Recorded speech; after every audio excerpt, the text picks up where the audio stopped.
আসসালামু আলাইকুম। সুপ্রিয় দর্শক শ্রোতা সবাইকে শুভেচ্ছা জানাই। শীতকালীন শুভেচ্ছা। আজকে একটু শৈত্যপ্রবাহ ছিল সারা দেশেই। শীতের দিনে পিঠা খেতে খুবই ভালো লাগে। যাই হোক, আজকে কথা বলবো আসলে বাংলাদেশ এমন একটা পর্যায়ে আছে, আমার কাছে মনে হচ্ছে যে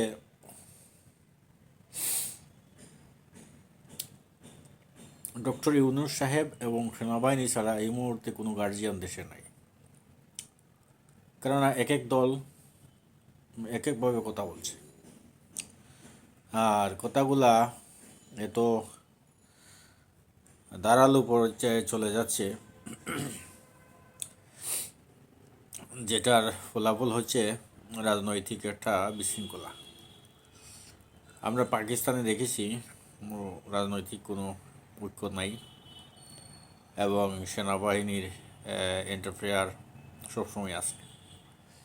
আমাদের দেশের যে বর্তমান অবস্থা, এই অবস্থায় ওইরকম একটা পরিস্থিতির দিকে চলে যাচ্ছে দেশ।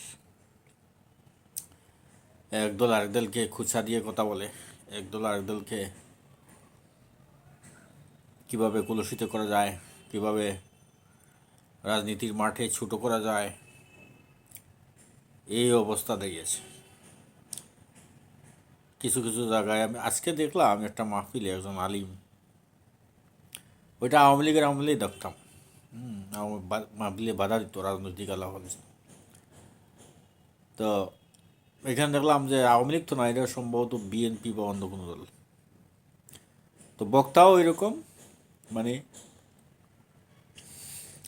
রাগঘোষা করে স্টেজ থেকে উঠে যান এবং ওই এমনভাবে আর কি ওই শ্রোতাকে ধমক দেন যে আসো তোমাকে দেখে নেবো, এই সেই, ওরা আমাকে কী করবে, আওয়ামী লীগ কি, মানে আওয়ামী লীগের আমলেও অনেক কিছু করেছি আর তোমরা এই কে, তোমাদের কি গণায় ধরি নাকি।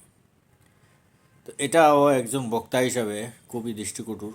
এই যে মাহফিলের স্টেজ থেকে উঠে যাওয়া, শ্রোতার দিকে তেড়ে যাওয়া, এইটাও অসুন্দর। আবার যিনি বাধা দিছেন, এইটাও আরও বড় অসুন্দর। কারণ ইসলামী মাহফিলে এখানে আল্লাহ দিন ধর্মের কথা বলা হবে, কোরআন সুন্নার কথা বলা হবে, আমলের কথা বলা হবে। তো এখানে তো আমাদের ব্যক্তিগত বিষয় নিয়ে আক্রমণাত্মক হওয়ার কোনো সুযোগ নাই। কিন্তু সুযোগটা হয় কি করে, সেখানে একটা ক্লু আছে। আলিম সমাজের মধ্যে রাজনৈতিক প্রবণতা অনেকের মধ্যে আছে। আর এটা সাধারণত ওই যে ওয়াজ মাহফিলের যে প্যান্ডেলগুলো হয়, ওইখানে ওই সুযোগে জনসমাবেশ, ওইখানে এক দুইটা রাজনৈতিক বয়ান মেরে দেন। আর যেটা এই যে সাধারণ যেটা যেটা মেরে দেন, এই কথাগুলো খুবই ধারালো হয় এবং যেহেতু অল্প কথা, কাজে এই কথাটা খুবই ইয়ে হয় আর কি, খুবই ধারালো হয়, বড় সড়ো কথা হয়, খোঁচা মারার কথা হয় আর কি। এজন্য প্রতিপক্ষ যদি কেউ প্যান্ডেলে থাকে তার সাথে সাথে প্রতিবাদ করে। আগে যেরকম আমরা আওয়ামী লীগের দেখতাম আর কি, ওরা বলতো যে রাজনৈতিক ওয়াজ এখানে করা যাবে না। কাজে আওয়ামী লীগ দেশের অনেক খারাপ কাজ করতেছিল, দেশের মানুষ সেটা বুঝতেছিল, মাঝে মধ্যে মানুষ প্রতিবাদ করবে, এটা স্বাভাবিক। আর সেই সুযোগটা এই আলিম সমাজে ধর্মপ্রাণ মুসলমান করতো, যেহেতু এখান থেকে প্রোটেস্ট হওয়ার তেমন কোনো সুযোগ নেই, তারপরেও হয়েছিল আর কি। এখনও এরকম হয়। এইগুলো একটু অবস্থা। আবার মাঝারি সাহেব বললেন, এক দল খাইছে আর দল খাইতে আসছে। দুদু সাহেব বললেন, কী শিখতে আসছেন, পার্টিতে যোগ দেন। এইগুলো আসলে উভয় পক্ষেরই দোষ আছে। উভয় পক্ষের দোষ আছে। আপনি এই ওয়াজ মাহফিলে আজহারি সাহেব তো উঁচু মানের ওয়াজি, আপনি ওয়াজ করবেন, দিন ধর্মের কথা বলবেন, কিন্তু আপনি যদি একটা রাজনৈতিক পক্ষ নিয়ে সরাসরি আরেকটা পার্টিকে আক্রমণ করে ফেলেন, তাইলে তো এই স্টেজ থেকে এটা হয় না, এই স্টেজ থেকে হয় না। আপনাকে রাজনৈতিক প্ল্যাটফর্মে গিয়ে ওইটা বলতে হবে, এটা কথা সত্য। আবার দুদু সাহেব ওইভাবে ওনাকে মানে নাম মেনশন অর্ধেকটা করে না করে কিস্তিতে আসেন, এইগুলা তো আবার এই কথাবার্তাগুলো আবার রাজনীতি শ্রীবৃদ্ধি করে না, বরঞ্চ এগুলা অশ্রাব্য ভাষাই বলা যায়। উনি একজন উচ্চমানের নেতা, জ্ঞানীগুণী মানুষ, ওনাকে অনেক টকশোতে কথা বলতে দেখি। ভালো পলিটিশিয়ান, ভালো জ্ঞান রাখেন। তো এইগুলা তো আবার এই দেশের মানুষের মধ্যে আবার একটা ঐক্য নষ্ট হচ্ছে। আপনাদের স্বৈরাচার মুক্ত দেশ আপনার আর 5 মাস হয় নাই, অথচ আপনাদের যে রাজনৈতিক ঐক্য যেটা ছিল আওয়ামী লীগের বিরুদ্ধে এবং 14 মানে জাসদ মাসদ এগুলা মোমেন্টুমেন্ট এগুলার বিরুদ্ধে, এই বুড়িয়া কাটাসদের বিরুদ্ধে একটা জাতীয় ঐক্য ছিল। ওইটা তো আপনারা সবাই, জামাতে ইসলামও দায়ী, বিএনপিও দায়ী, এবং ছাত্র বৈষম্য বিরোধী ছাত্র আন্দোলন যেটা, ওনাদের মধ্যে অনেক বিভ্রান্তমূলক কথাবার্তা চলে আসছে অলরেডি। সবাই আমরা দায়ী, হ্যাঁ। তো এটা আমাদের কাম্য না। আমাদের দেশে এখন খুবই জরুরি ছিল যে আমরা রাজনৈতিক ঐক্য ঠিক রাখবো। আমরা একটা নির্দিষ্ট সময় গিয়ে ইলেকশন দিয়ে যেই ক্ষমতায় যাক, কত সম্মিলিতভাবে যাই অথবা আমরা এককভাবে যাই, ইলেকশনের সময় আসলে আমরা একদলারদেরকে মানে কোণঠাসা করার চেষ্টা করব ভোটের জন্য, এটা তখন মানুষ বুঝবে। কিন্তু এখন আপনারা যে সংস্কার বাকি আছে, বিভিন্ন কমিশনের এখনো রিপোর্ট দেয় নাই, হ্যাঁ। ওই রিপোর্ট নিয়ে আর কথাবার্তা হওয়ার কথা। ওই রিপোর্টে কি মানে সংবিধান রচনা হচ্ছে, বিভিন্ন কমিশনে বিডিআর হত্যা মামলার কমিশন হয়েছে, এবং আওয়ামী লীগের এই যে গণহত্যার বিচারের অনেক কার্যক্রম চলছে। এইগুলা আপনারা রাখা, আপনারা সবাই কে ক্ষমতায় যাবেন আর কে যাবেন না, ওই দৌড়ে আপনারা দেশের জনগণের কাছে আপনাদের রাজনৈতিক যে ওয়াইটা ছিল, যেটা রাজনৈতিক যে একটা মূল্যায়ন ছিল, অলরেডি সব দলই এটা হারিয়ে ফেলেছেন।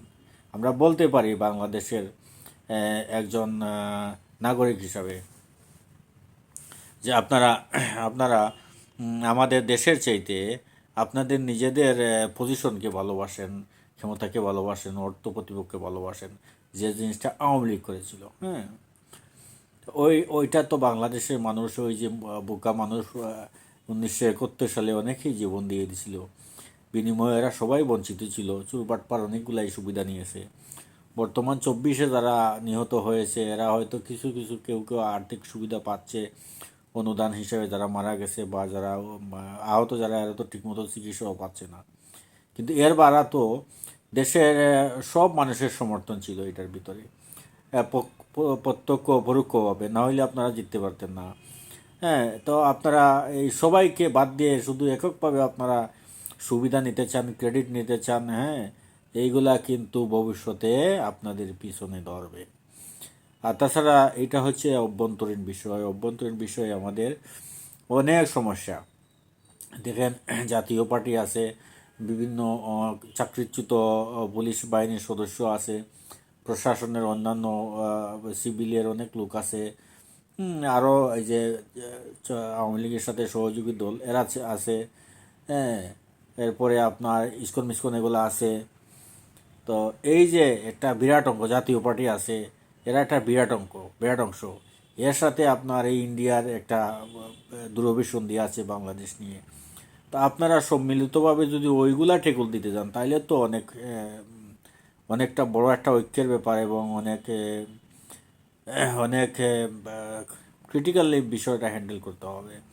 কিন্তু এগুলার সব ছাড়িয়ে দিয়া কোন দল ক্ষমতায় যাবে, কে ভোট পাবে, কে ইলেকশনে যাবে, কে ইলেকশন দিবে না, কে জয়ী হবে, কে ক্ষমতা পাবে, আবার কারো কেউ কেউ কেউ লুটপাট শুরু করে দিছে, হ্যাঁ। কেউ কেউ আবার ওইটা নিয়ে আবার রাজনীতি শুরু করে দিছে ওই দলকে নষ্ট করার জন্য। এটা আসলে কাম্য ছিল না, বুঝছেন। আমরা একটা ভালো সভ্য দেশ হতে মনে হয় আরও অনেক সময় লেগে যাবে। এই যে অবস্থা দেখতেছি, মানুষ প্রত্যাশা ছিল যে 5ই আগস্টের পরে বাংলাদেশ একটা সুন্দর একটা রাষ্ট্র গঠনের দিকে যাবে, কিন্তু এখানে যেন অদৃশ্যভাবে কোনো একটা মহল আইসা অদৃশ্যভাবে বাধাগ্রস্ত ইন্টারাপ্ট করতেছে যেন বাংলাদেশ সঠিক কোনো রাস্তায় না যেতে পারে, সঠিক কোনো গাইডলাইনে না যেতে পারে, সঠিক রাস্তায় না যেতে পারে। হ্যাঁ, যে ডক্টর ইউনূস সাহেব, উনি কিন্তু আসলে বাংলাদেশের মতো রাষ্ট্রের রাষ্ট্রপ্রধান হওয়া ওনার জন্য মানায় না। উনি হচ্ছে ইউরোপের কোনো দেশ যদি হইতো, সিভিলিয়ান কোনো কান্ট্রি হইতো, সভ্য দেশ, ধনী দেশ, বা যে দেশে মানুষের নৈতিকতা, নীতি, আদর্শ ভালো, 100% শিক্ষিত, তাইলে উনি ঠিকই দেশ চালাইতে পারতেন। কারণ ওনার তো, শুনেন ভাই, একটা আন্তর্জাতিক নেতা এ সাধারণ চারটি কোনো কথা নয়। আন্তর্জাতিক পর্যায়ের নেতা সব দেশে জন্মায় না। যেমন আপনি পুতিন বলেন, বাইডেন বলেন, শি জিনপিং বলেন,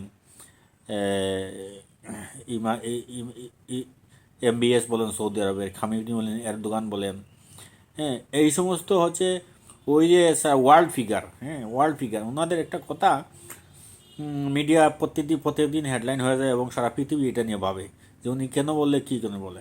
ইউনুস সাহেবও কিন্তু ওই পর্যায়ের একজন মানুষ। কিন্তু আমরা কি করতেছি, আমরা ওনাকে অবমূল্যায়ন করতেছি, তুচ্ছ তাচ্ছিল্য করতেছি।